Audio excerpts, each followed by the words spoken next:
Hello, everybody, and welcome to False Prophets Podcast. I'm Phil Risden, It's your boy Manny. and we have an amazing guest over here. This is somebody some of Yes. you may know.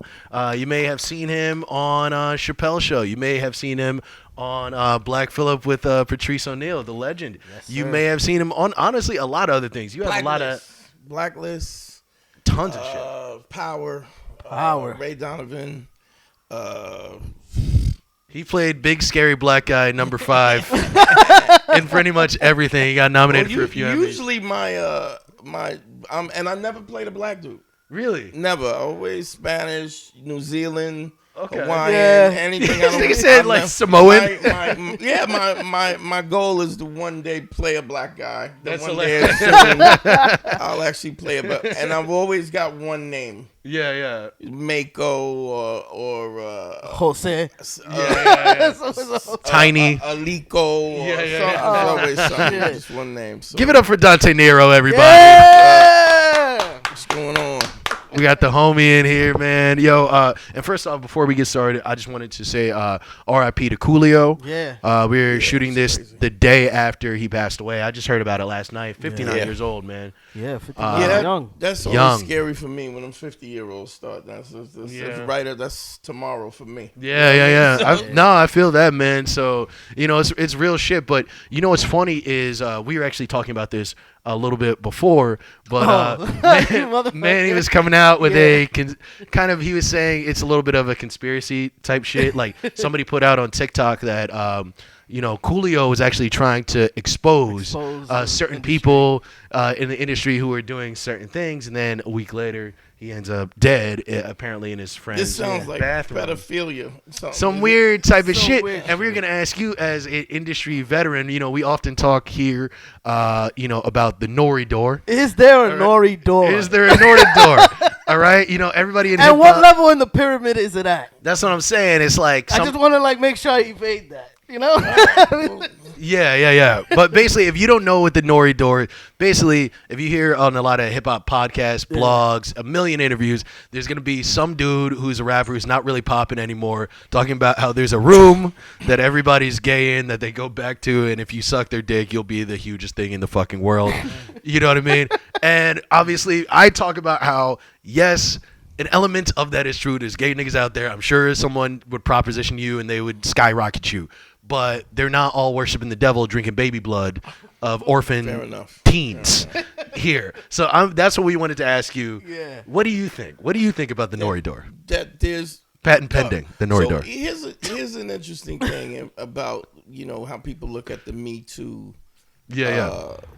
thing. First of all, I get, and I'm not a person who I understand the Me Too was a necessary thing because dudes was just wilding out. Right? Yeah. But nobody thinks that Harvey Weinstein was a great boss.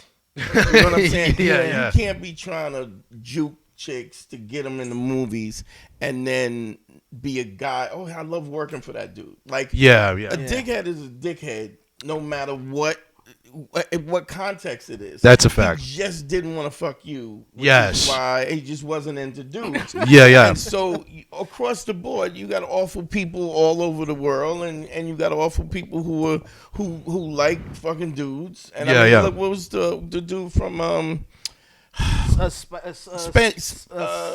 Kevin Spence. What's it? Kevin Spacey. Spacey. Kevin Spacey. So Kevin Spacey was, he had some power in the game, and his preference was dudes. Yes. And so that happens. Kid, right? I think the difference is if a dude makes the deal, Yeah. there's then he makes the deal and he lives with the deal. Like I've never heard the terminology woman of her word. Yeah. That is. So if I make the deal to get gooched, then that's the deal I That's the made. deal you in. I can't get gooched, and then when I make it big, it was horrible. You know what I mean? Yeah. And don't get me wrong, I'm not saying that there weren't. Let me just move this over here. I can't say that there wasn't a there's not situations where people have been taken advantage of. I'm just saying, but as much as there were countless women who got taken advantage, there was plenty of women that made the deal. Yes, yeah. Knowing that they made the deal, and then after they made the deal, it was like, yo. Yeah. I didn't know what I was doing. I was young. But do you think, like, you know, but what I'm asking is, yes, we know there are people who are taking advantage of things, but do you think there is an evil, satanic room where they're making a pentagram out of young children's assholes? No, I don't believe that. You don't believe? Okay. It just takes a lot. That's a lot. That's a lot of work. That's what I say. That's a lot of assholes. It's like niggas are trying to put out albums. They're trying to make movies. I'm an old dude, right? And that was like whenever you know back in the day. I produce a podcast once a week. You know how hard that is? Just making a pentagram of assholes in my basement. That's a whole second job. If you're young, when I was a young dude, everybody used to go, yeah, I'm gonna get this girl. I'm gonna get some strawberries and some whipped cream and like we gonna spice it up. And then when you get older, you like, yo, I'm not messing up my 1,200 count sheets. You know like you can eat the strawberries afterwards. You don't want the sheets sticking to you. Yeah. You gotta clean up afterwards. It's like it's not. So you know what I'm saying? It's just it's not hard to have a giant gay orgy. Like that's not just call a bunch of gay dudes and just fuck. That's what I'm saying. I'm like, the shit they're saying is true, but it's just not as crazy complicated. But it's funny, like, to think there about is a room where niggas are fucking in there. We were raised hearing that story, you know. The fact that like. But that shit, like, I just love hearing about it. But you know? I think it's like you hear but Jay-Z did it because look at them lips, and it's just like, really? Yeah. He might just have big lips, like that's it. Like, what's wrong with dude? He got some DSLs. Yeah, No, but we grew up also with them putting razor blades in the apples on Halloween. Yeah. All these urban myths about this that people want to act as if it's way more exciting. But the reason I say that, because I told him about it, and like I know his stance on it, and my stance is like I'm in between, because I'm like, damn, I'm a little uncomfortable that y'all actually have a stance on this bullshit. No. This is well but thought out. It's like, yo, you gotta think about it. Door, when we was young, I grew up with this. When we was young, we grew up with this shit. Like, come on, that was my boogeyman. Look at the Nori doors. But like, my whole thing was like, you know, like it's just numerous artists that constantly say like a similar story. So that's why I was just like, man, does this shit really exist? But then I was just like, at the end of the day, I try to ignore it, because then you end up going fucking crazy and create QAnon or some bullshit like that. Yeah, well, so I was a male stripper for 10 years, right? And you didn't need to have an elaborate like, what I realized is that so one of the things I've been asked, have you ever sold your dick? Right? Yeah. Now, here's the thing about that. The reason why you don't sell your dick, right? There's a reason why you don't sell your dick, because once you sell it, you can always sell it. Got you. Okay. So let's be clear. I feel like I've heard you talk about this before. There's a dude I know. Yeah. Who, like, he was a fellow stripper dude, a friend of mine. Yeah. And he goes, this chick runs up to him. He said, listen, I would love, my husband would like to talk to you. Yeah. Look, he solicits him to come down to Miami to fuck his wife. Right? Yeah. So he comes down to fuck his wife. He's like, yo, I don't really get down like that. The dude goes, $1,200. I give you $1,200, you come down. Room and board, everything. Oh, he goes, there, bro. I'm not really down. When he goes, $2,000. He goes, I'm not really, $3,000. He said, all right, fuck it, I'm gonna go. Yeah, right? yeah. Shit. So he goes down, he smashes his wife. They hang out on a boat. It's like big money, real money. Yeah. It's real shit. Room and board, the villa by the water, beach house, the whole, he goes down, hangs out the weekend, comes back another, they hit him up maybe like a month later. Yo, I want you to come down again, so this becomes a regular thing. Same deal. Yeah, but this time we both gonna fuck my wife. Okay. Yo, I'm not really cool with that. He go, how about, $3,500? Nah. $400, $4,000, $5,000. All right, fuck it, I'll go down. Yeah. So then that happens. He hang out. It's all love. A month later, he was like, "Yo, I want you to come down. Only this time, I want you to fuck me and my wife." No. So the dude goes, "No." The dude goes, "Nah, no amount of money." So he goes, $10,000, $15,000. Now, my boy Yeah. says he didn't go. Says he didn't go. So I go, now what if, in my mind, I'm like, now what if he goes from 15 grand to 60 grand? Yeah. And he goes, nah, not even for 60 grand. What if he goes 100? Yeah. Like, people got long money like Yeah. that. That's true. That's true. So the point is, you don't want to be in a situation Yeah. where you now you negotiating. For some fucking dick. Now, Yeah, and right. then what happens when he goes, well, I want to fuck you too. Yeah, exactly. Now you a gay dude because you couldn't pay your phone bill. You know what I mean?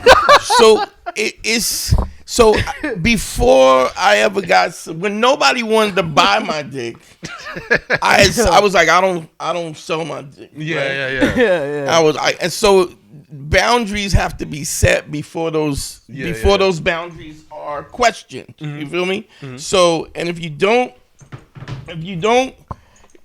set those boundaries before, they're easily crossed. Yes. Now, same talking. So now you selling your dick. Now all of a sudden, now you get strung out on heroin. Yeah. And $50 is the same as $5,000. Yeah. So now you got fucked up in the game. So So I remember the first time I got solicited. So there used to be a whorehouse right above on 49th Street, right above the UN building, and all the dignitaries would go. It was all like high price call girls. Somehow they got my number. They call me up. They're like, one of the girls is getting married. Could you come and dance for her bachelorette party? Yeah, all right. So whatever, I come up, right? Salute. And this is one of the hookers who's getting married. Yeah. Okay. So what happened was she was messing around with one of these princes. Oh my And the god. dude hit her with like This a nigga. 7-carat diamond, right? Simping hard. Right. So he's, but if you gonna simp, that's, I mean, like, whatever. Whatever. Probably Yeah, took no shit on judgment. No her I judgment. mean, there's a lot of girls on Instagram that are getting shitted on Exactly. for less. I'm pissed. So I mean, that's the thing. That is. So she got a $7,000. She's gonna be one of his wives or whatever. So they hire me. I go up there and it's like right 49th Street, like right a little. You see the cameras. You go up, come upstairs, spiral staircases, and then there's rooms. Right? Yeah. So she'll be here in a little while, right? So they all there. So I do my show, whatever, right? And the chick sells like big rock, like stupid. Yeah. Rock. I don't know if you ever seen a 7-carat diamond. No, I have not. And like perfect, like just gleaming. It's literally just an African child on her It's face. just, right, it's got the sun. It's The small. sun. The sun. It's an African child holding a sun. Yeah, on top of it. So I finished and the chick goes, do you do extras? Now I had so many years I was like, I don't. Yeah. Listen, I was like, nah, I don't do it. So I could answer. It came out because I had come out so many times. Yeah. I said, nah, if I like her, I'll fuck her. But I'm not paying. But it's now no direct exchange. Yeah. Right. For it, and if you want to hit me with a tip, you hit me with a tip. But it's like it's not a direct. It's not the same. It's not the direct. Right. Yeah. Dick for dollar. Exactly. exchange. Yeah. So and so you always maintain that. You maintain that those boundaries. You have to maintain those boundaries before they're questioned. Yes. Yeah. And if you don't maintain those boundaries, so I mean, I've seen this in my life. I used to manage a strip club in Brooklyn. It was called the Cheetah Club. It was like a black locked door. Got you. Yeah. And we were talking about some of those places, and this underground gambling spots and shit. Yeah, it was a speakeasies. A whole Yeah. So this was right around the time Rudy Giuliani was cleaning up right. So he was sending Vice people out to strip clubs, and there used to be like a specific distance from your face if there was nude. There was all these regulations, like serious 2 feet. In fact, part of your business, if you had an adult business like a strip club, 40% of your business had to be non-adult strip club. So there used to be a comedy club on 34th that was called the Gramercy. Wow. Which was part strip club, Park Comedy Park Club. Comedy? Park Comedy Club. Wow, So you shit. could never get the comics on stage because they was always next door. At the Yeah, strip club. yeah. Yo, Getting lap you dances. go up next and be like, nah, yo, I'm staying here. Because titties in his face. So I was That's doing great. this club, and the girls in the club, they kept turning tricks in the club, Yeah. and he was like, yo, these chicks, they knew me, like we knew the female strippers, and they knew us, Yeah. and they was like, they respect you. Why don't you come and manage my club on your days off, Yeah, and yeah. just stop them from fucking in the club, so we don't, So we don't get in trouble. we don't get down. closed. Yeah. So every day, Give me my, a spray bottle. Stop No. it, bitch. Scratch cock. Get out of here. and every day my job was like, stop fucking in the club. Yo, stop fucking in the club. Hey, yo, come on. Which You is beg somebody to stop fucking. which is actually Like, how please. that's how I got in the pimp game, because I Really? was like, Yo, these bitches clearly gonna fuck. I can't stop them. yo, I just We imagine, might right? as well take this on the road. You know what I mean? I just imagine like I'm fucking and shit. Dante just come. I'm about to come. Dante like stop fucking. Oh, I'm just staring at his eyes. I wouldn't stare at y'all. I was like, my man. Oh shit! Like I fuck. wouldn't Yeah, I'm even good. look at you. That's a no eye contact situation Yeah. at all times, my friend. They was all getting money, right? Yeah. So, which is interesting is that anytime I hear somebody talk about how their ancestors came from Italy, and my mom, she scrubbed floors. No, she was selling pussy, because you know all your grandmothers was selling pussy. Yeah. They out of both pants legs, because there wasn't that much. No, there wasn't that many dirty houses. Yeah, So yeah. when you tell me your story, your immigrant story about hey, your mom was your grandmother was a hoe. So so anyway, but there was this chick who was a waitress, Yeah. and she was like, I'm thinking about. I remember the girl's name. Her name was Legs, right? Tall, like Legs. really long legs, and she was just she was like a server. And Okay. She was like, I think I'm a strip, and she goes. I was like, all right, well, all right, cool, whatever. Mm-hmm. So she goes on stage, and all the girls, they're supporting her. Yeah. Legs, they're tipping her, and just giving her the old college try, the support she needed to fucking desecrate her life. And Glad they gave a helping hand. You know? afterwards, That's nice. she then picks up her clothes. Well, she goes downstairs. Oh, and then somebody says, "Yo, Legs is downstairs crying." So I go, all right. So I go down, because I was, Yeah. that's what I do. Yeah, you're the manager. Yeah. I go, and I was like, "Yo, what's up?" She's like, "Oh, I just feel so dirty," and I said, "Look, you tried it, you didn't like it. You don't ever have to do it again. It's fine. Nobody's judging you. It's whatever." Mm-hmm. She goes, "Well, thank you, whatever." And I, so I worked a little bit.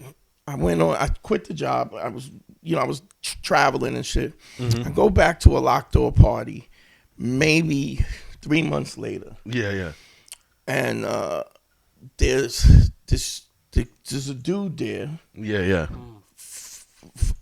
She pulls this dude's Legs is stripping now, full time. Oh wow. Oh, so she committed. She full time stripping, takes this dude, puts him on the stage, pulls his boxes down, jerks his nigga off, puts a condom in her mouth, puts a condom on his nigga with her mouth, big dick motherfucker, squats over the dude and puts like a tenor in her ass and starts riding the dude What the? in the club. In Oh front of my- everybody, it's a whole crowd. Yeah, The club yeah. is full. The people are yelling, throwing money, Yeah. whatever. Oh my And God, the girls, bro. the girls is like, "You get it, girl. Take all that. Take that." Like they're, Oh my supportive God. as they should be.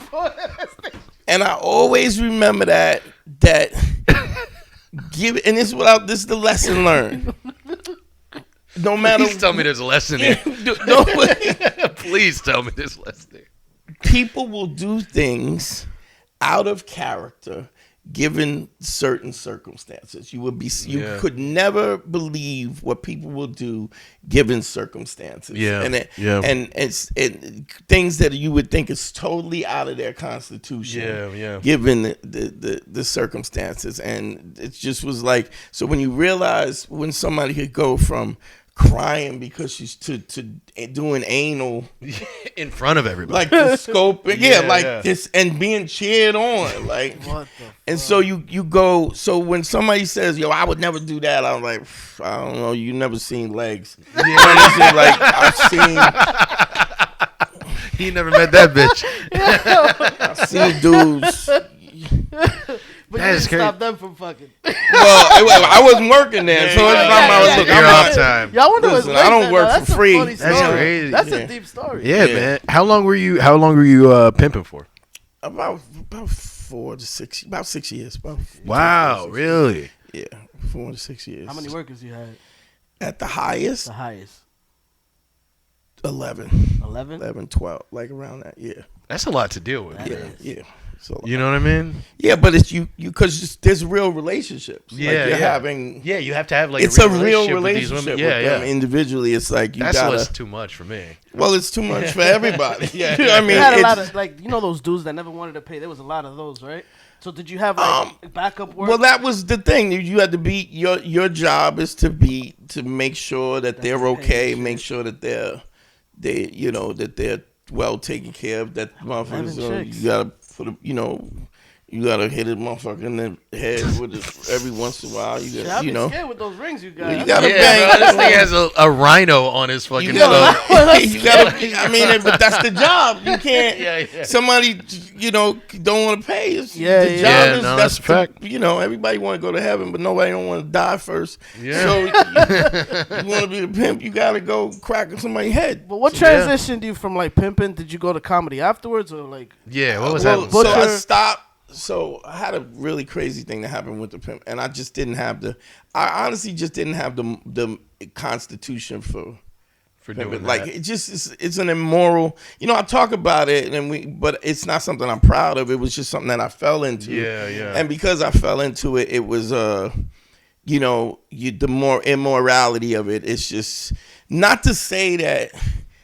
They wouldn't have been doing it anyway. No, I know what you mean. I just didn't want to be the person that was advocating. Yeah. No, it's true. Like even I have a cousin who's like, kind of, sorta, Yeah. a manager, if Yeah, you will, personal manager. personal manager, Yeah. if you will, and he's a good dude, and he's always been really great, like with women, Yeah. picking up girls and everything. But like I see him with like he has this like main girl and stuff. I see him with her, and like he kind of like picks on her a little bit. You know what I mean? What do you mean? In like a way, like I don't know. He'll just like no matter what she does, he'll find something that she like did wrong a little bit and that's stuff like that. That's ruining the work, though. But but I think it kind of is like it's in the kind of business of what he does in a weird that's way. like all like. And I'm like, I well, don't know I'm if I not a have the pimp. spirit to do that. You Like, know, I you can't can be that guy. And you can explain it because I'm not a pimp. I mean, you can be a nice person to your workers, and But you shit. have to like Unless they manipulate fuck up. a But little. yeah, like you know That's what I'm the talking thing. about, like He's that. a good manipulator. So what I tell people is that women make pimps. Yes. So it's like as a square dude, you go. Somebody goes, yo, I would sell my pussy and give you the money. And Yeah, and you're like, how is that happening? How could that ever work, right? Yeah. And then you go, and then they say it again, and then you go, a word, you could, all right, Let's see. Yeah. let's see. And then you go, it happens, and the money comes back, and then you go, oh shit, like this is really a thing, like this could happen, and then because it happens, but as a dude, you never think in terms of that's even a possibility. A woman who is willing to do it shows you that you can do it for her. Yeah. And then you can learn, be this guy. Wow. Who chicks is who Who would are do down- it, yeah, what who types, would do it what and are the who wouldn't do it. Yeah, you know what yeah, I mean? Yeah. And it's because you're not. I mean, look, don't get me wrong, and I don't want to belittle the white slavery and forcing and drugs and stuff. I'm saying, but on a level, there's women that have a propensity to do that. Yes, And There's dudes certain that, ones. like you said, your cousin is a dude who he just always knew how to always just talk to knew these how to women navigate and get them to do things. Yeah. Like always, he's always been able to do that. Because you don't, as a square dude, you think people don't get attached to you by what you do for them. Right. They get attached to you because of what they do for you. So square dudes don't understand that at all. It's like because whether you realize it or not, you give that woman purpose in the context of your life. Yeah. So if you're a guy and you do everything for you when you do, then she doesn't appreciate what you do, and eventually she gets bored of you, and then she dips out. And then she'll take your money and give it to somebody else. Yeah. So start selling her pussy. Yeah, well, it is that it's so like if you're giving some, and I learned this in my first marriage. It's like I was a really good dude, and I started doing comedy early, and I was married when I was first in comedy, and I didn't realize that I was so independent that I didn't give my wife meaning in the context of my life. So when I started doing comedy, there's I nothing was like, you can share. is this funny? Is this right? But then when I got fun, and she wasn't really equipped to have tell an you opinion, because I don't really give a fuck. Like if I want a sink fixed, I ask a plumber. I don't not you. know what I'm saying? So I stopped asking, and then she wasn't a part of it, and then my life was so separate from hers because I was doing my thing, and she didn't really have any vested interest in my life. And can I ask you, how do you personally combat that, like as a comedian and as an artist in general? Because that's always been my hardest thing, is making the women in my life share meaning with me. You know. Well, first thing I think as a comic, you got to understand you're not married to your wife. You're married to comedy. Yeah. And dudes will do comedy and they'll act like comedy. They treat comedy like it's their side bitch. Yes. No. That's so true. they act like they're cheating on their girl. So it's like now you go to a comic party, going to the comedy club, is hanging out in the social aspect. So if you don't do that, now she doesn't see that as comedy. She sees that as hanging out. Yes. But it's always all part she of will always see that. So, but the thing is, annoying shit in the world, yo. You have to understand, like I always say, relationships are the easiest thing in the world. You just got to know what your non-negotiables are, and then never negotiate them. Right. But you got to be honest about what your non-negotiables are. Got you. Okay. So if this is comedy that you're gonna do this, and she goes, "Hey, so why you gotta be? Look, let's end this." Yeah. We should end this. We could. No, that's just. We should end this. like your son getting out of the Jeep. Yeah, like, it's just I'm like good. that's what it is. She'll be exactly all right. what She'll it be is. all right. Same thing. So That's funny. it's funny. I remember I was dating this girl, and she used to come over and hang out at my house, and she would like. I call this the pussy soap story, right? So she had this, the summer's eve, and the pussy soap. Right. She would power wash the pussy or whatever. And then she took the soap and she put it in the middle of my linen closet. Yeah. Right? And she specifically put it in the middle so that other women would see. But I don't really like so. So it was in the middle of it, and I didn't move it because I didn't have. But when I had to move it, I moved it. Right? Yeah. So she comes over and she goes, "What bitch was in the house?" Blah, blah, blah. And so I was like, first of all, get the fuck out of my house. Yeah. Don't even. We're not. This you not gonna dictate. I go. In fact, don't take the pussy soap. If you can't come over here with the pussy clean, now you don't even Like, get. why do you gotta clean it? Now you don't even get. You shower gotta go to the privileges. gas station, go there, because now you lose your privileges because you wanna institute some control in my house, in my linen closet. But what you don't understand that's the first. Mistake of the rest of your life. That's because once you've been with, I didn't move it, she didn't, nobody was. First of all, get your coat. You gotta go. That's So a fact. you can't make that excuse. So with comedy, you can't. You have to be clear, and to be honest, she'll love you more. Because you have something that you love and something that you're passionate about. That is definitely a thing I have noticed, is like that is my one non-negotiable Right. thing. You know what I mean? Like, unless I'm like, hey, we're going on a date this day. Right. You know what I mean? And even then, if something hot comes Yeah. up, you gotta. If it's big, it's if big. it's an audition or if Yeah. it's something, and we not doing that. Yeah, and it's like I used to date girls that hated that, but then somewhere along the line, I just started finding more women that like that. You know what I mean? And ever since then, it's been nice and nice. Like it's been easier. Yeah. It hasn't been a big deal. But even the ones that or she just has like to get over it. You know? Even if the ones that say they don't like it because you're being dishonest. What I mean by that is that you're saying this is the most important thing to you, and then you're letting her bend your will. Which means your community, it ain't really that important. Yeah. So now it's a you're lie. full of shit. Yeah. So yeah. if you full of shit about that, it's like lies tell everything. If you full of shit about that, you full of shit about everything. Yeah. So yeah. if you Yeah. full of shit about everything, then I can't trust you. Yeah. And if I can't trust you, if you say you love me, I don't even believe that. Yeah. Yeah. If I feel safe with you, I don't even know if I feel safe because in a situation where I'm pressed, where you need to have my back, I don't even know if that, because it's all a lie. You know? It's like it becomes all a lie. Yeah. So the same way your energy, like people who are trustworthy, earn it. Yes. Nobody gives you trust. You earn it. So if you earn it, then you're not doing me a favor because I am trustworthy. It's all you're doing is acknowledging what is. Yeah.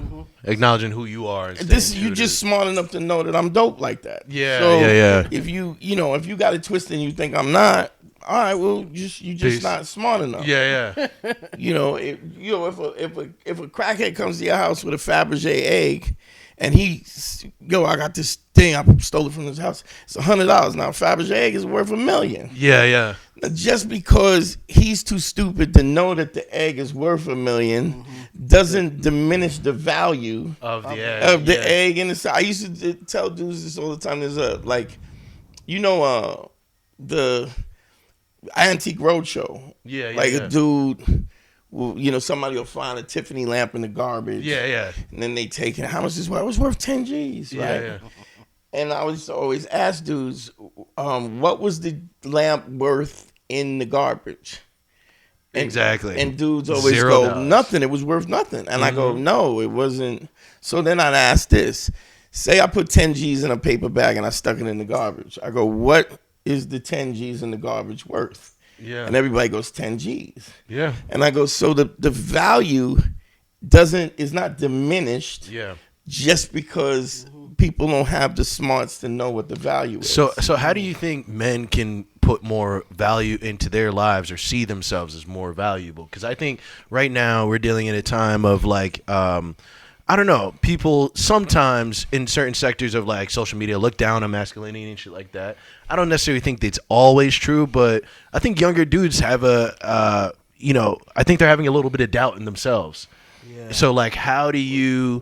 What's your way of like finding value in yourself, or how did you? It's not much different. I just think the problem is now women feel more empowered and they going harder on motherfuckers. Yes, yeah. So yeah. motherfuckers was always soft. Yeah. But now women are just more masculine and more hard, and they getting chewed up and spit out. But the bottom line is, so my podcast is called Man School too. Yeah. So it's stuff that I just teach. So the principles of the podcast is ACE, right? Okay. It's What's that? Authenticity. Okay. Credibility. Okay. And empathy, right? Okay. So what it means is authenticity, I tell the truth. Okay. Credibility, when I say I'm going to do something, I do it, I show up. Okay. Right? And empathy is that I understand in any given situation, people are going through their own shit. And a lot of times their options and how they see things is different based on the fact that they're going through other shit, trauma, whatever, stress, whatever the fuck it is. Yeah. So if you keep those things in mind, everything, I boiled it down. That is the key to the world being a better place. Mm-hmm. Tell the truth. Show up when you say you're going to show up. Do what you say you're going to do. And then have empathy for people. Now, if I'm... if you talk to a girl and how does she know what your value is? If you think about that, you show her. You tell her. Yeah, you yeah. tell her You're in showing ways. her yeah. So, but if you're lying, right? Yeah, She can also see that too. Yeah, yeah. So if you like, yo, my other car's a Benz, what you're saying is my value is my money. Got you. Right? So now if you tell her your value is your money, then she's not looking past that. Gotcha. Right? Okay. To the same token, if you say I'm going to do something and I say I'm going to show up, I'm going to show up. But it also means that if I say, and this goes for women too. So if a woman is dating a dude, right? And the dude, and she says, well, monogamy is important to me. Yeah, yeah. And the dude cheats, right? Yes. If she goes back, she's saying it's not that important. Cheating she's a liar. Yeah, yeah, yeah. She's lying. Yeah, yeah, yeah. You feel me? And so she's setting herself up for this guy, whether you realize it's that you're a liar. Yeah, to do it over and over and over again. Right, because or if the guy says, yo, I don't really dig you like that. Yeah. I still want to see other chicks, and I don't really, I'm not on that page. Yeah. You want to rock, you rock. Yeah, yeah. If not, cool. So then, what do you think is the root of so much like I don't know, male resentment? Because I feel like there's a lot of dudes who are cool, but there's a lot of dudes who like you see on the internet all the time, just going ape shit, and it's just like something needs to happen. Like someone needs to say something about it. Because you're trash, and you know you're trash. You believe you're trash. Yeah, yeah. So okay. So if you so I guess the question is, where does the confidence come from? Yeah. Yeah, like where does the confidence come from, and how can it be formed in like a healthy way? Because you see the two different ways of like someone just naturally has it, or they've lived long enough to just gradually come into their own. You watch boxing at all? Yeah. Yeah, I watch a little bit of boxing. Yeah. Okay, so if a guy is getting ready to have a fight, right? And he's trained every day. Every day he ran his 5 miles. Every day he did his rounds. He did hit the heavy back, hit the speed back. He ate right. He went to sleep early. There's a confidence that comes for that. Yes. Because I'm ready. Yeah, yeah, yeah. And not only that, but if I get dropped, I know that I've done everything in my power. Yes, so you can pick yourself back up. So if I got knocked, he just bested me. Yeah, right? Yeah, yeah. And and if I decide never to fight again or whatever, the point is the confidence comes from the work. Yeah, yeah. So if you're not working and you feel entitled to something, then the anger comes because you're lying to yourself that you deserve something when you don't even really believe it in the first place. Yeah. So when you got some incel dude who's not. He's not in the gym. He's not going to MMA class. He's not dressing. He's not washing his balls. He's not cleaning out his ears. He looks like trash. He smells like trash. You know what I'm saying? He goes out and he goes, hey, these bitches don't want to talk to me. Yeah, but you're trash. Yeah, yeah. But let me put in, I guess, an addendum to that. So what do you think about, because there's that guy, the neckbeards of the world, the dudes in the computers and everything. But what do you think about the guys who are in shape, who are good looking, who do get girls and still act that way? What do you think about Andrew Tate? Trash, though. Yeah. You think so? Like Andrew Tate, you think he hates himself? Well, so here's the thing with Andrew Tate. Yeah. I don't disagree with everything that he says because some of it is logically so. Yeah, yeah. I do believe that Andrew Tate and a lot of stuff is what he's saying is absolutely right. Great information, wrong tone. Right. Yeah, the delivery is always off. But when Andrew Tate talks about, all you got to do is watch. And so this is what you talk about, the empathy part. This is where the empathy. Okay. When he talks about his dad. Yeah, yeah. He's always, my dad was great. My dad was this, but he also wasn't there. Yeah, yeah, yeah. Do you know what I'm saying? Like he was there. He talks. So the anger comes from that type of shit. The fact that his dad wasn't there. So he overperforms as a man. Right. And so he's basically because he don't want to hate his father. Yeah. But he's justified the fact that his father wasn't present. Yeah. You gotta be, if you're gonna have a kid and you're a man and you got a son, you have to be present. Yeah. If you're not present, even though you get like he just says the gems he taught me, the things he taught me, yeah, but he still wasn't there. Was your father present in your life? Who helped make you a man? My dad was do you know who Matagoat is, the goat in Harlem? He was the basketball god. No, I've never heard of this dude. There's a dude called Matagoat. Like Matagoat was like the basketball god in Harlem. My dad was Matagoat of Brooklyn. Okay. So they named a street after him. You know Ebbets Field? Yeah, I know Sullivan and I know what you're talking. I can't think of the name. But I know exactly what my you're talking pop's name is. He's named after Really? that street. Nice. Holy shit. Also in Wingate Park. Wingate Park Field is named after my dad. Wow. Right? Okay. So he did youth work and he took inner city kids and he helped with kids. But in the process of him doing that, he wasn't there for me. He was being the father to everybody else's kid. Yeah. And did that build like some anger inside you? Or? Initially, I think the initial thing is that you long for that kind of closeness, right? But so I wanted to be better because I figured if I was good enough, I'd he be would noticed. fuck with me, Yeah, right? yeah. But later on, I realized the better I get, the less he's gonna fuck with more me. insecure he got. Yeah. So it became a competitive thing because he couldn't control. I was smarter than him. I was bigger than him. I was stronger than him. I was tougher than him. And because my pops was one of 16 kids. Yeah.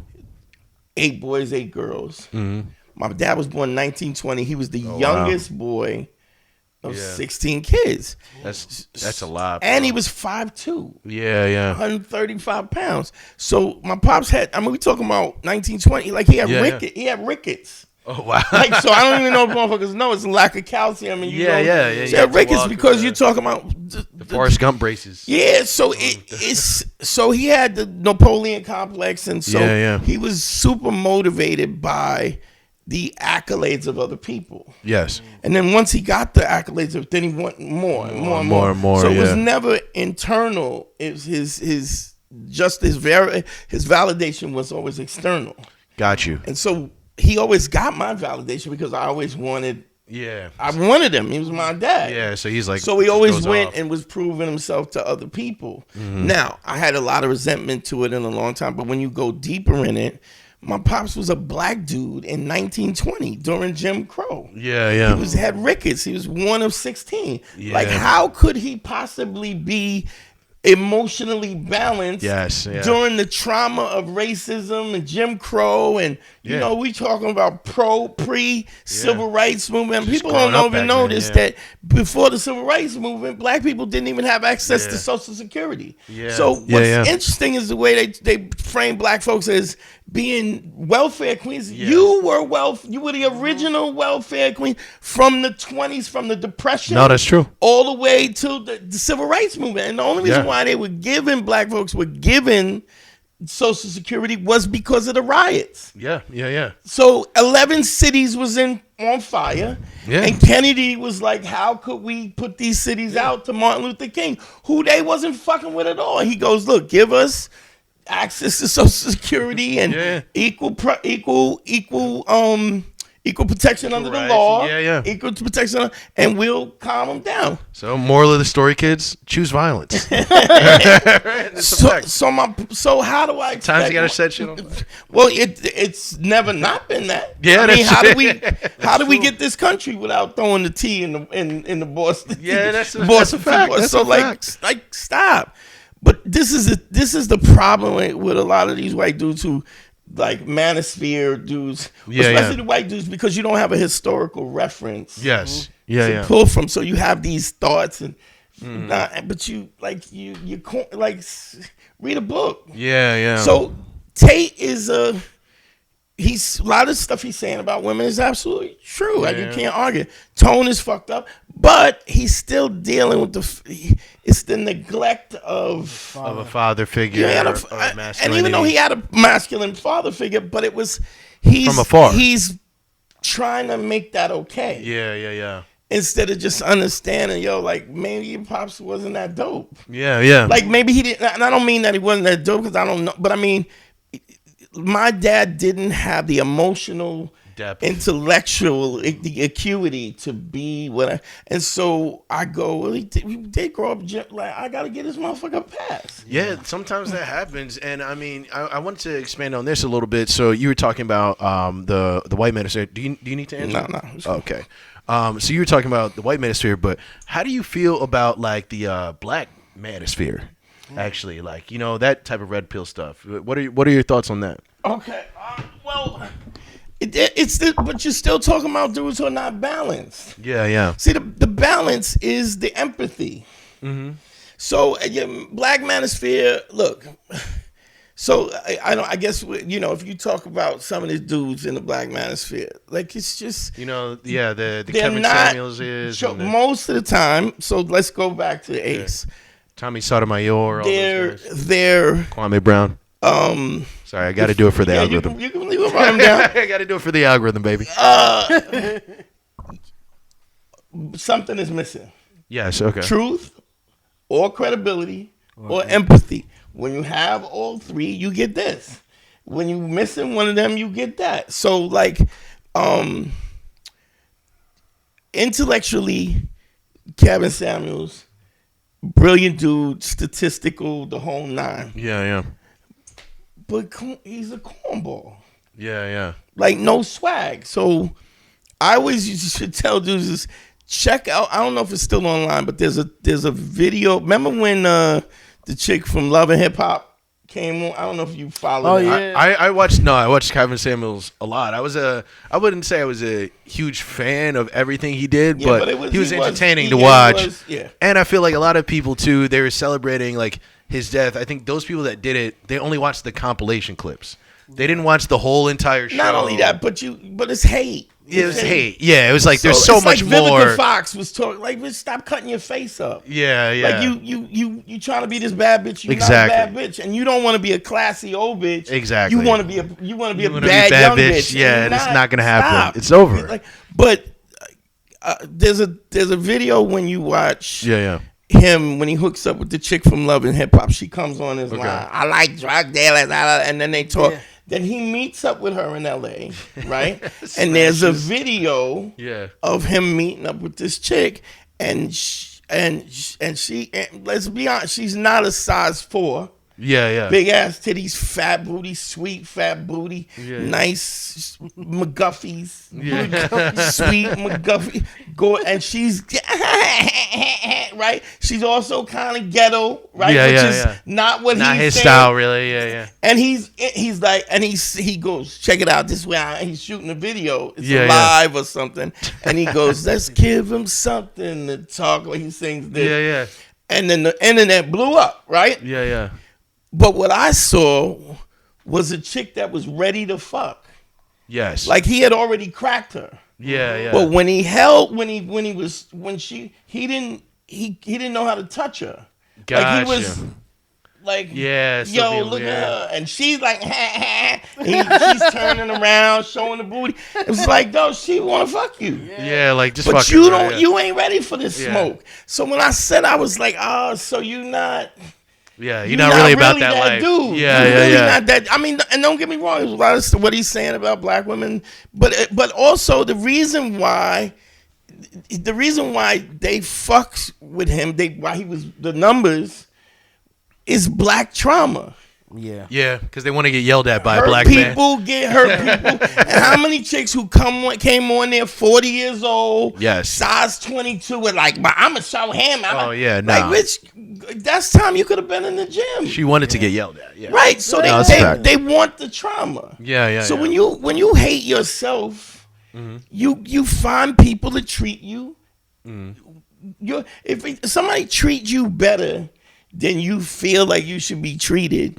You always gonna that dude, something wrong with that dude. Yeah. You like me too much. Yeah. You like me more than I like myself. And that's and that's So something's wrong with something's you. wrong with you. I hate that. I always like I was raised in the hood right here in Bed-Stuy and shit, and I always used to see that shit all the time. Like these women just pick like the worst motherfuckers in the world, and that was kind of like a kink to them. It was just like some dude all they right, know homies, is gonna treat him like got dirt. a black guy because this dude was like, you was fucking with him. A week later, this guy's choking you. Like, bitch, like you gotta start realizing you're the problem. Some people love being victims, though. The problem, no, and I get that, but it's already broken. It's like, so it's funny. That's like how they get attention sometimes. Me and Patrice used to talk about this all the time. Back in the day, we used to talk about this, what you call brackish fish. I don't know if you know what brackish fish are. No. So there's these fish called African cichlids who come from a lake in Tanzania. They're more aggressive than piranhas. They just don't attack in schools. Okay. So you get a tank. They're probably the most colorful fish, and they're brackish, which means it's part salt water, part fresh water. Yeah, It's like they spill like at the lake front where there's a but also there's a bacteria in the water because the tribes and stuff they wash and shit and everything. So there's so when you buy these fish and you put them in a tank, you have to cultivate a bacteria in the water before you can put them in. Wow. So you have to get the pH right, and then they swim in that water. It's got to be right. Now, if you put those fish in clean water, what do you think happens? They're gonna die. Yeah, they can't survive. They can't survive. So they're used to being in terrible environments. The toxic environment. Toxicity. So if you get women or men or whatever, and you get they come from a home which is toxic in nature. Yes. And then because you grew up with both parents, so not that can't be toxic as well, but if you just more well balanced and you don't want to be abusive, right? She's having a hard time functioning in this clean water. Yeah. So she's going to do something to fuck it up. Yeah. We recently had a friend who's dealing with something right now, and it's like, his girlfriend, or I don't know, they're on and off right now, but she's had more tumultuous relationships, and he's kind of a well thought out guy. Right. And so she wiles out on him, and he almost gets gaslighted into believing like, oh, I'm shitty and shit. You know what I mean? Well, because eventually you get told it enough, then you start believing things. But you can't. It's kind of a thing where you gotta be honest about what here's the thing, and that's the whole thing about the confidence of doing the work. Okay. So if I'm in the gym training, hitting heavy bags and stuff, there's no question that the work was done. Got you. So if you tell me I ain't shit because I didn't do the work, you can't tell me that. I did the work. Yeah. So it's a little more difficult when you talk about the value of somebody's personality, because how do you show the work? Mm-hmm. But you can. You go to therapy, or you look into, like, you start dating the right people. Yeah, well, I mean, look, I know what my issue was with my dad, but you have to get past, you got to clean that shit up first. Yeah. It's like you get a torn meniscus. They go in and they clean all the gunk out, right? Mm-hmm. Yeah, and they fix it, but you got to clean the gunk out. This country is trauma for black people. Yeah. On every level, and it's consistent and always. Yes. Consistent, and you can't tell somebody, you can't tell a white person that because they don't experience it, and because they don't experience it, how could that be? Mm-hmm. And do you think that kind of trauma just like echoes into all of our like entertainment and stuff? Everything. I mean, you watch those things like Say Cheese and Vlad and all that stuff. I mean, Vlad's a white dude, but it is hip hop culture that he's commenting on, and it's a lot of just exploiting hip hop culture. And why does nobody have a problem with that? Yeah.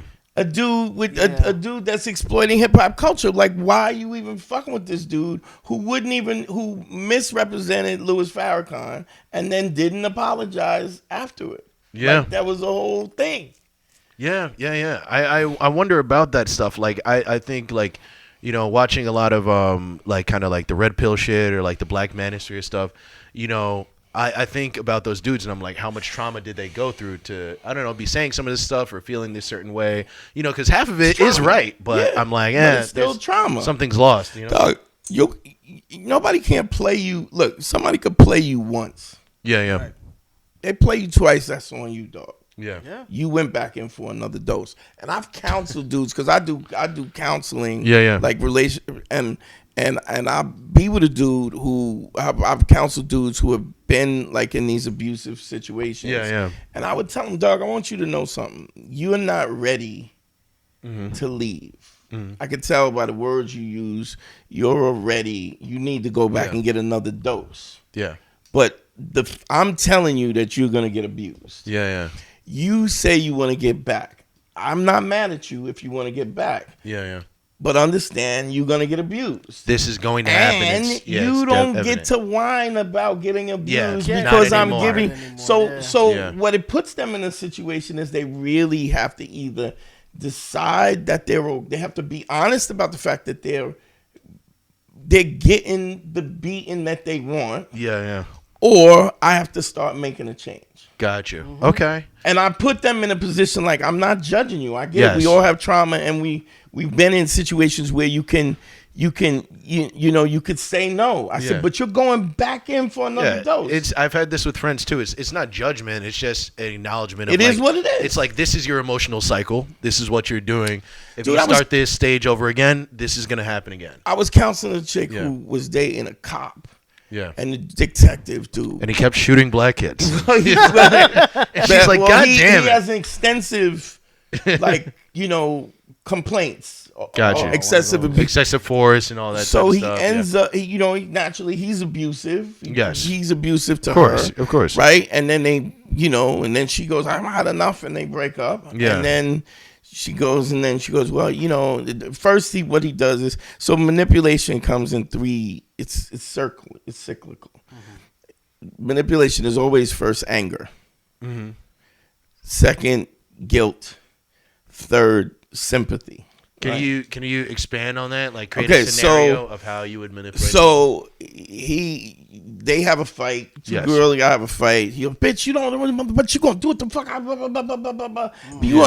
And when she's had enough, she'll go, no, the fuck I'm not. In fact, I'm gonna call the cops and da da da da da. Then it's give it time, and then it's like all that we've been through. We've been through all of this. We got history.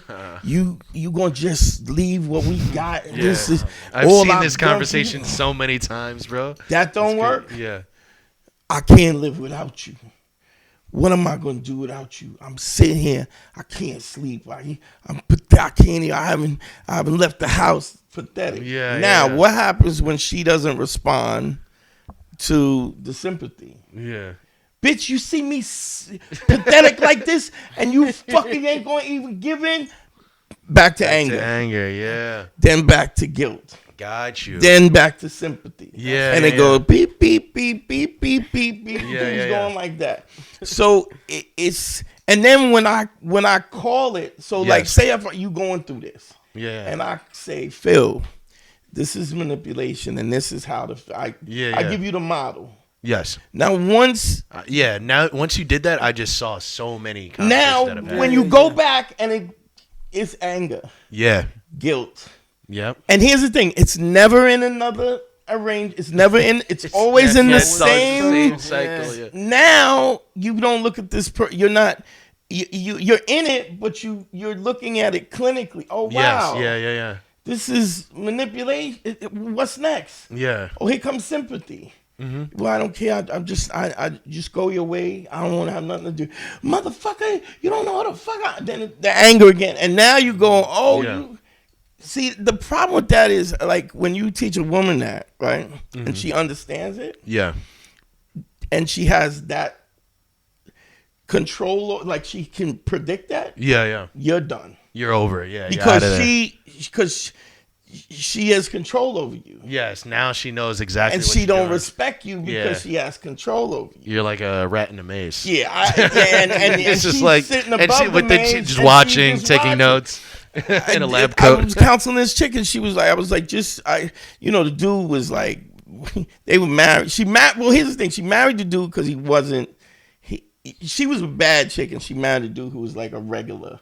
Got you. Okay. I'm gonna ride a regular dude, and this is where I'm gonna have my life. My life's gonna be settled, and yeah. And so when the dude, but he knew he was out of his league. So he got insecure. And No, he got her? cocky. Oh wow. Okay. So he starts bagging up. They both worked in the same school, and he starts bagging up the mothers. Wow. In this school. What the fuck?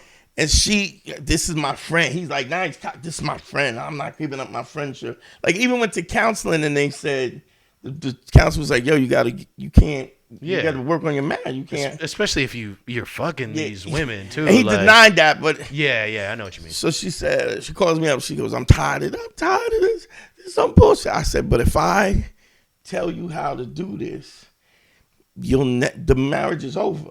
Yeah. Because a woman only dates the guy who she thinks is better than her. Got you. Okay. And the minute you're equal, or she's pack your bags. Yeah. And why do you think a woman only dates a man who's better than her? Because how can she feel safe from somebody who's her equal? Yeah. Makes sense, yeah. Like, if I gotta make you feel safe, I gotta be better than you. Yeah. And it doesn't. And better is a relative term. Yeah, expand on that term and what you mean in that context. It doesn't necessarily have to be money. It doesn't have to be physical. It could be like, I remember I remember dating a chick when I was in my 20s. I was dating this 40-year-old chick, and she was a detective. She had a condo. She had a BMW. Had all her life together. She had stocks. And I was running around stripping. I lived in my mom's basement on the futon. Yeah. But I didn't give a fuck. Yeah. Like, I just knew it was all gonna work out. Like, it's all gonna work out. And so, well, I don't know this, and then I gotta pay my taxes. And I'm like, yo, bitch, it's gonna be all right. Yeah. And so better was my ability to see everything is okay. She had everything in place. Yeah. I have a pot to pee in, but I knew I was gonna be all. I'm gonna be all right. Yeah, like things are gonna be okay. It's gonna be all right. And if it ain't all right, we'll make it all right. Exactly. And so it didn't mean the money. Like, just a steady hand. Yeah. So women want that. Yeah, decisiveness. Oprah is things can be handled. What's Oprah worth? 50 billion, something like that. A lot. She's with Stedman. Stedman's worth like 11 million. Yeah. Right. Yeah. But she's literally going like. She could buy him. Yeah. You know what I'm saying? She could pay somebody to kill, and he would disappear. Yeah. But Oprah's literally like, I don't see any point in getting married. You tell me what fat bitch don't want to get married. Like, stop. You're lying, right? But this is, I remember my mom had passed away, but I used to watch Oprah with her, right? Yeah. So I'm watching Oprah, and she goes, Oprah's going to get a dog. She's going to get these white Labrador retrievers. And she goes to a breeder. Mm-hmm. And she goes, oh my God, it's so cute. I want them all. And Stedman is there. Yeah. And Stedman goes, no. Mm-hmm.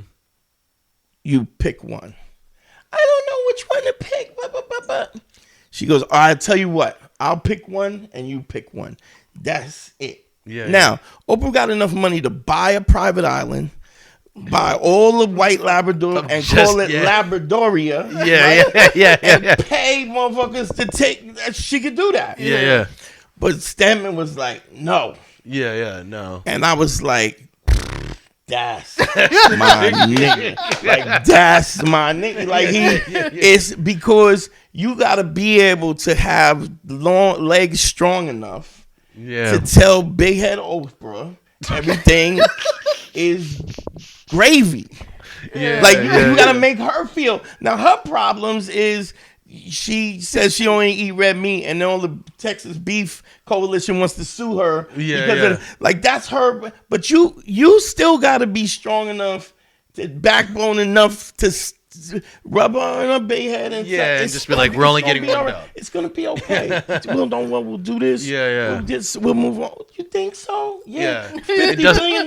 Now how much pressure is that? Yeah. That she can have you erased. Yeah. She has enough money to have you erased. But when you get home, you matter. She still needs a dude. She still needs a dude who she can lay her big head up on his chest. Yeah. And make it feel okay. See, that's That's perfect. And I have this question for you because you really seem to know like the psychology of a lot of these like red pill kind of guys and everything like that. So I want to know what do you think was the psychology of Patrice?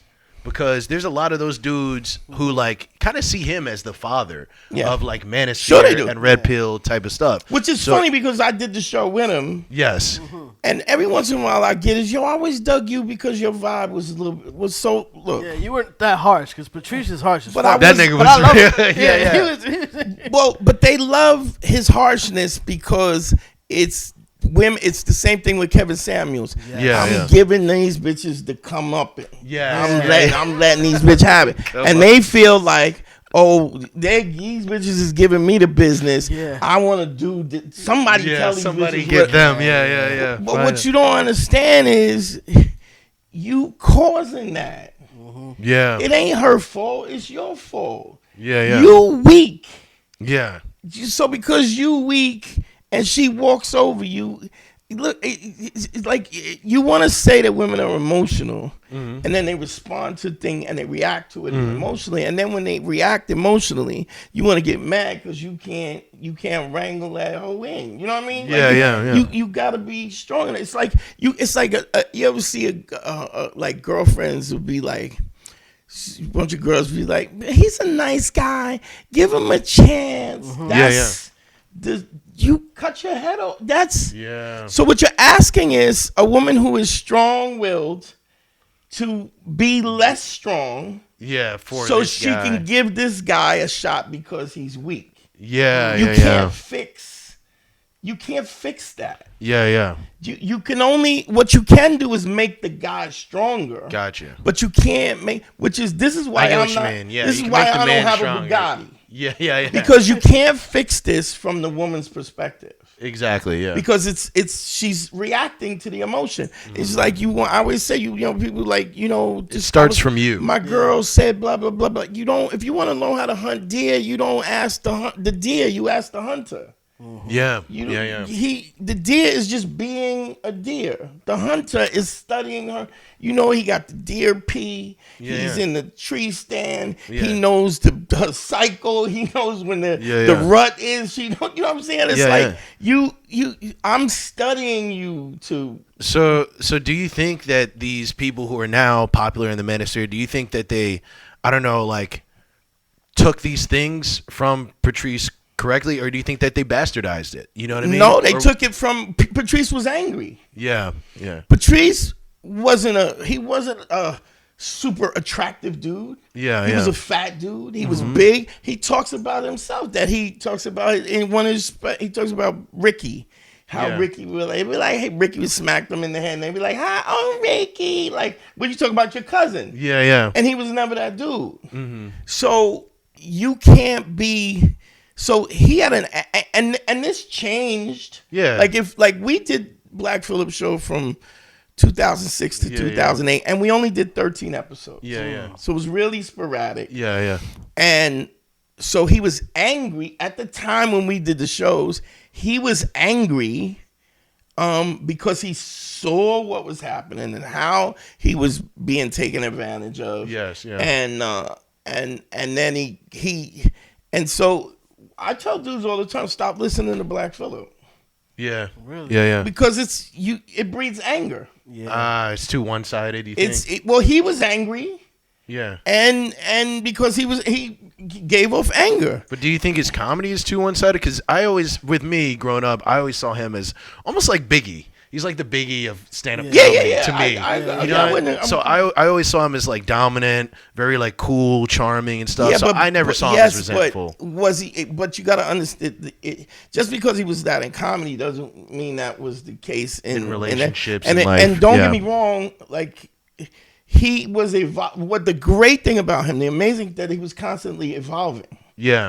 So people were like intimidated by him, but if he had a particular idea about what was going on in his head, very thoughtful. But if you said, "Well, I don't think that is," and he would, "Okay, I'm listening," and you create your argument, a logical argument, and he would go, "Fair enough." We did that hundreds of times. Really, there was times when he asked me questions like when he was raising Vaughn's daughter, stepdaughter, and I had already had a stepdaughter. I was married to a woman who had a daughter, and I was like, you don't have the equipment to not love this little girl. You're not going to be around her. And just push her away like that. And it's not gonna happen. and so Mimi, she was just such a sweet kid. And he was like, Mr. P, I love you. And he'd be like, ugh. Right? But he would do anything for her. Do you know what I mean? So I was like, I said, this kind of love, you're not equipped to, you can't hold it off. That's amazing to just hear his capacity for like change, because I feel like there's this narrative about him that he's incredibly difficult, and I'm sure he was in certain ways, but I think a lot of dudes take that type of shit and want to push that. Well, to that the was front. the thing too, because like once you even Google his name or even YouTube, they'll just like bring out like the worst things and stuff like that. But it was like going back to what you said. I just want men to know that they can grow and evolve. At the moment, he was just upset. He was constantly growing, and I think that if he was around today, which is why I miss him in ways that, because it's where I'm at, it's lonely. So I don't have nobody that I could bounce it off. Comedy's lonely as fuck.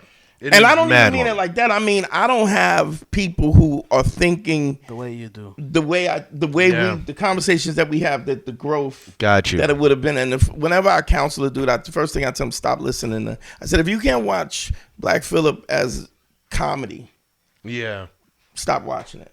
Got you. Can I ask you a question? Like, going back to like, talking about Patrice, how important do you think Patrice was to the culture of comedy and just in general? Just he was hip hop also. He was amazing. But think about it. What do people talk about Patrice more than anything? It's truth. Truth, authenticity, credibility. Right? And when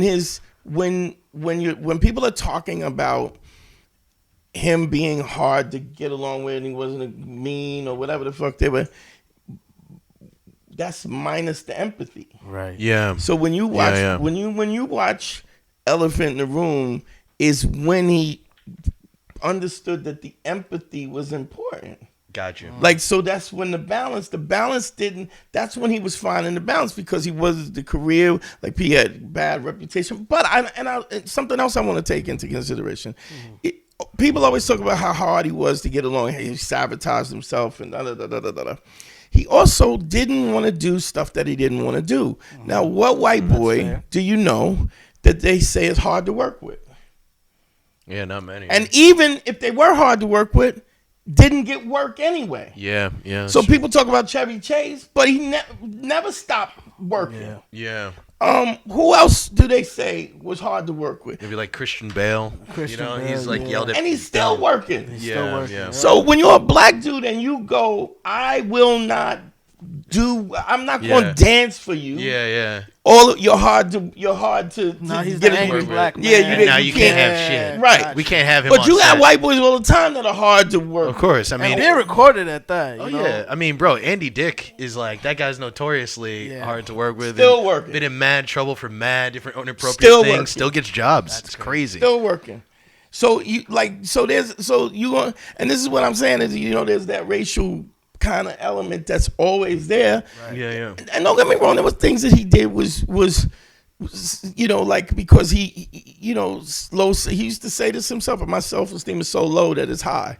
Right? Then it goes around. Yeah. But there was. I mean, look, he wasn't a classic beauty, as you would put it, right? And he wasn't, it wasn't like he was in shape. Like, it's not like he had a stripper body or nothing like that. And so, but what he learned was that what he had in value was more valuable in those things, is why he stopped putting up with shit. Yeah. But I mean, it's not like, it's like his body count wasn't like crazy high. Yeah, and if it was when he had, network. Yeah, network shit. He was on TV. He was on TV and stuff like that. Yeah. I just heard just is fucking Keenan's wife, Wait, Chris what? Red. Really? It's fucking. I just heard. Jesus Christ. So it's like, why would you even? Yeah. Like, this is something like, wait, like, why would you even do that, dog? Yeah. People. Oh, maybe that's why he's leaving the show. Shit. Because I heard he's stepping off of SNL. So shit, man. There's drama everywhere, bro. But it's also, yo. There's plenty of women everywhere. Let me take that dude down. Yeah. Let me drop him up. You know what I'm saying? But it's like, if you live in if you're honest, Yeah. and you're credible, and you're empathetic, there's just, how does that happen? Yeah. How do you go fuck your man's? Yeah. Bro, and that's the thing. Especially when you could do I know. whatever. Like, you can do anything. Not you can go anywhere. Just not that. Just not that one. Yeah. Bro.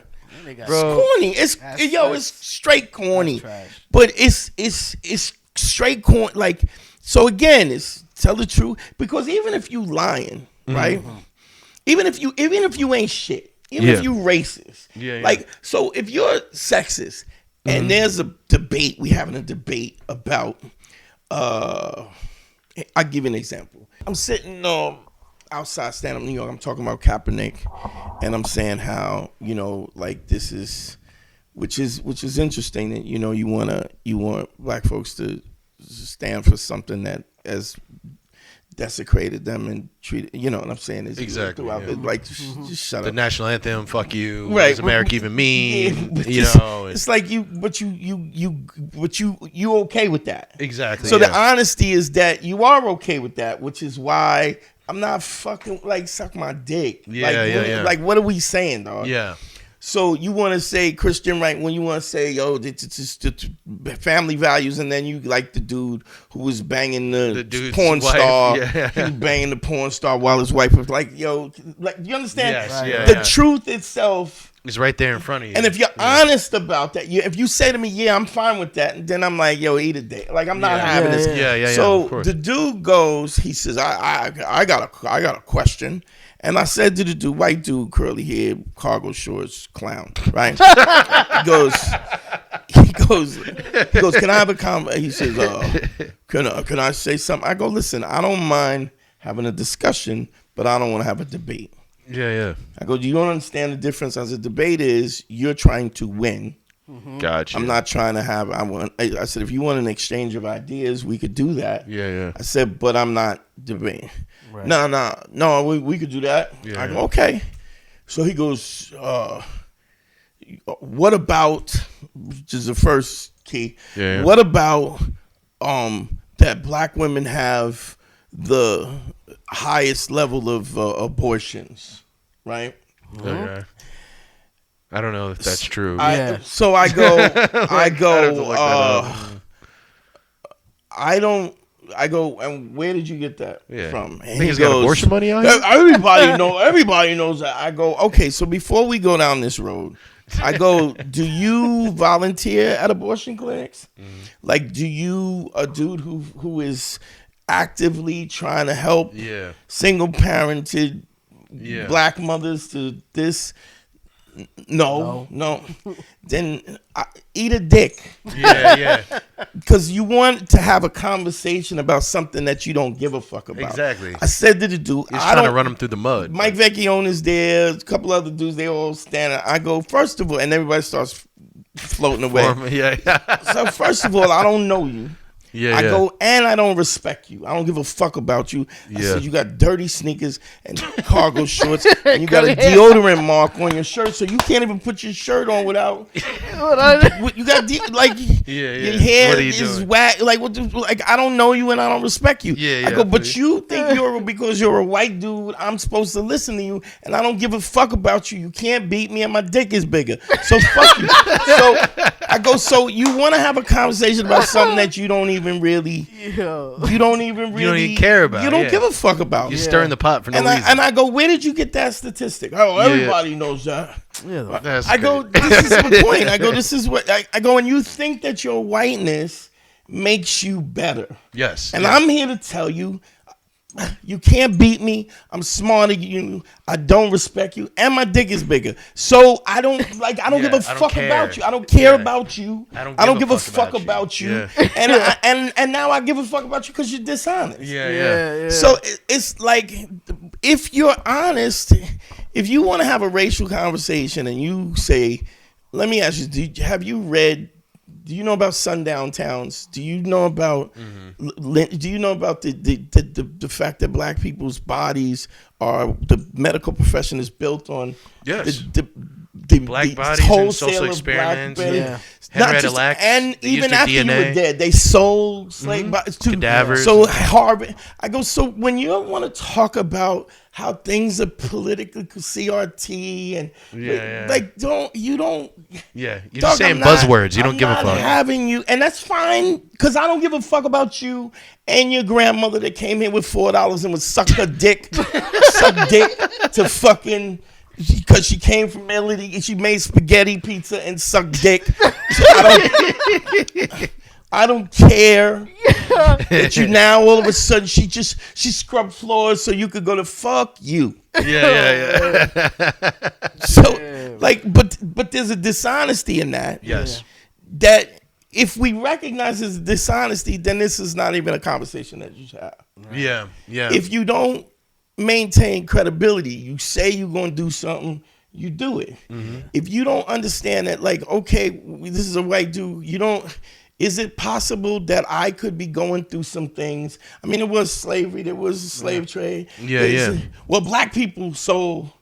So fuck you. And I go, this is real. That's not true. Yeah. So now everybody, even if it was, it's like what? 5 of them did it, and it's not true, because that point, they're just individuals. Africa is not a country; it's a continent. Yeah. Right. So saying that black people sold slaves would be like if Italy, fought France, captured soldiers, and then sold French soldiers into slavery. Then you saying, oh, you sold because white and black didn't exist. So so to them it's all just people. Right. So we're talking about, so if I'm from Ghana and you're from Nigeria and we have a war and I sell my, we're not, you that's just see world us politics. As all black people. We don't see each other. We are individual. This is a continent, not a country. People. Like Europe is a continent. So you're doing this under the continent. And so smoke and mirrors. This is a lack of, like, it's not apples and oranges. It's apples and oranges, not apples and apples. And so, but you don't even care about that. So shut up. I'm smarter than you. Like, you're dumb, and you want to stay dumb. Because you don't want to have this conversation about something that's really, like, I get all the time. You get white boys talk about political correctness and the Me Too movement of this.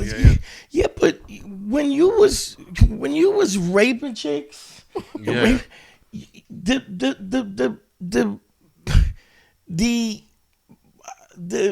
disenfranchising of women, right, was not scalpel like. Right? So the repercussions of that were small. When the pendulum swings back, yes, some dudes who don't deserve to get swept up in it are going to get swept in it. But if you want the justice to be scalpel like, then so should the disenfranchisement and the abuse of women. But if you watch Joe Biden and the congressman with the Anita Hill. You watch what these motherfuckers is like. So what do you think about, like, kind of like the Joe Rogans of the world, like the, the Tim Dillons, the Flagrant, all that type of shit? Do you think they, like, incite a certain type of dude, or do you think it's more just on the guy? And, and that's when you say, well, so look, there's so you have to. This is the thing with the internet. What you have to do, you have to understand that I have what you call the 95.5% theory, right? Okay. 95% of motherfuckers is pussy. 5% of motherfuckers is about it. Right? Okay. 3% of them are about it and are about abusing people and manipulating people. Got you. Okay. 2% is about uplifting people. Everybody else is looking for a bandwagon to jump on. The problem, and this is how you notice. Like if you look at January 6th, right? Remember the rotunda when the girl got shot in the neck. Yep. Right. So there was a revolution. This is a revolutionary. We're gonna take our country back. Pop. Bitch gets shot in the neck. Right. Yeah. And then everybody becomes an EMT. Nobody's a revolutionary no more. Chest compressions.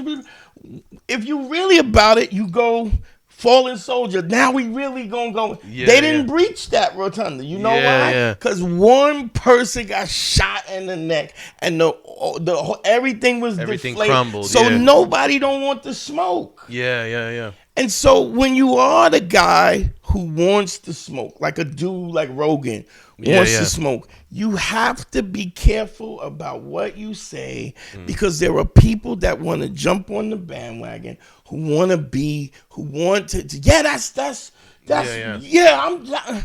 when Rogan is a dude who is trying to be better. And talk to people who are smarter than him. And all the time, he don't always have the bandwidth to fuck with the people he does. And don't get me wrong, he's gotten extensive because he's talking to the smartest people in the world. But you gotta understand that your words mean something. And when you say your words, you gotta not just think about what you're saying and the truth of it, because I think that Rogan is trying to be truthful. And that's what I was actually going to ask. Like, do you actually see Rogan in a better light than you would someone like Andrew Schultz with Flagrant? Because like Schultz is simply just like, he has a little bit more of just like a straight up comedy style. Like Joe Rogan, he'll have like a comedian and then he'll have a scientist. This guy, he just has comedians on or random people on.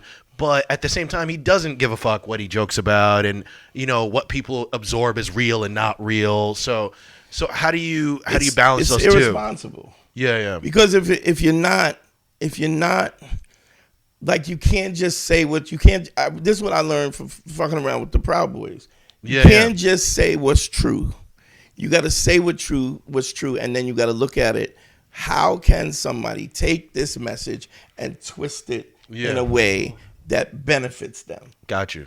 So, like, you have to think of all the ways that this can be twisted and changed and moved. So if you take one thing, pull it out, and then you. So, like, for instance, the whole Red Pill thing came from Patrice, pretty much. So, but what they did was they took his anger and I'm disenfranchised, fuck these bitches and blah blah blah. You can't do that because now, even if you're saying it in a comedic way, it's still they're perpetuating. They feel as though they're disenfranchised, and now you go to a yoga studio and you shoot a bunch of bitches because, That's true, and I'll be honest too. It's like a lot of times now people take like podcasts and everything like as religion, that's why we call this like false prophets. Like, I don't even mean to shit on anything like Schultz or any of those guys, because like I like some of the things of what they do, but the reason we call this false prophets is kind of a parody of that, where people take these things as gospel. And we're just here to say it's just like, it's all bullshit. I mean, like, we're having a serious talk and we'll have serious talks. But we also have plenty of times where we just make dick jokes the whole entire time and talk about the nori door. You know what I mean? That's how we got here. So, things can go all over the place. Like, what do you think, like, is a way people can kind of, like, stay on the right path and not be basically just a shitty edgelord? Let's go back. Tell the truth. Be credible. Yeah, be credible. And empathy. And empathy. So, I don't, like, I'm not a conspiracy dude, but I also don't not think that there are conspiracies. But I will not put my name on something unless I know it to be true. And do you think that happened with you because of your experience with the Proud Boys? Like, I was instrumental in starting that shit. Can you expand on that? Because it's the whole thing. I know you talked about it a million times. I was friends with Gavin McGinnis. I used to come on. I was trying to build my podcast. And I was like, all right, here's a bunch of young white dudes who don't know how to get laid. I could help them. Yeah, out. I can educate I want to them. help it. Make their life better. Because my intention is always to help, to lift up and make motherfuckers better. And I was like, why not them? Yeah. And I was like, look, I just went on there and I was like, yo, I don't jerk off and I don't watch porn. Yeah. And I said, why? Because it takes the wolf out of me. Yeah. Right. And so when you don't jerk off, I'm also 50 years old. You know what I'm saying? So And then Gavin was like, let's make a bet. We'll do it for a month. I said, let's do it for a year. He's like, no, let's do it for a month. And then that became the no wanks part of it. Yeah. And then every time I came back on the show, the Proud Boys was evolving. Got you. Then it was a Proud He let Boy. his wolf out. It was a name. It was a bad wolf. Right. It was the a wrong name. wolf. Then it was Proud of Your Boy. Then it was the Proud Boys. I remember when she announced the name is called the Proud Boys. Yeah. And it was a joke. Yeah. But then what you talk about is people at this. They see when there's already an inequality and you have privilege, and then you take somebody's privilege away, it feels like being disenfranchised.